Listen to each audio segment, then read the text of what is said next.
with the stay-at-home order lifted, some are ready to get out and about. Others, however, are more comfortable staying put during the pandemic. And if that is you, someone who wants to stay inside right now, you're certainly not alone. Cases in our state of coronavirus are still rising. Some people aren't ready to be around other people.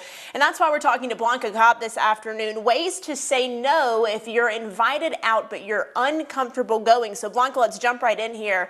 It seems like it should be easy, right, to say no to an invitation, but for some people it isn't, especially if the reason is related to the virus. So why is that?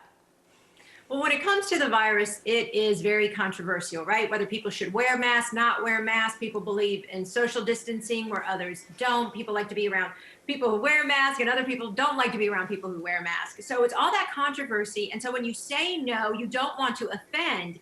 And because, as I said, that controversy, it could be interpreted as if you're saying something about the other person's decision to want to get together. So you don't want to get grilled about your decision, and sometimes it's easier just to make an excuse than to be forthright. Yeah, but people might start asking you questions. Why don't you feel comfortable? Things of that nature. So is there a way that we can phrase our polite decline of that invitation so we can avoid getting bombarded with questions? Yes, you can control the narrative better when you say no if you also give a short, quick reason. So for example, you might say, hey, I really appreciate the invitation. I can't wait to get back out, but I'm just not ready right now. I just feel a little weird about it. And just leave it alone. But whatever you say, make sure it's tactful and you have a smile on your face. If you actually see them or if you're on the telephone, just make sure you have a niceness to your voice. What if you do get some pushback?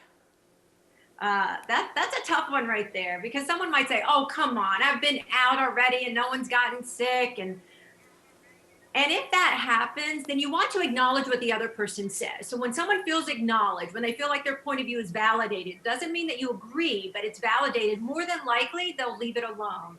And then you can say, hey, I hear you. I'm glad you haven't gotten sick, but I'm just not quite there yet. But I will let you know when I'm ready to venture out.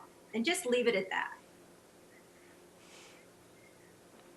Yeah, just be honest with the person. I ask people about this on my Facebook page, Blanca. Everyone who said that they would RSVP no or decline an invitation had a really good reason for not wanting to go out just yet. So thank you for that insight. By the way, you can connect with Blanca, continue this conversation with her on her Facebook page. Just search Blanca Cobb, body language expert.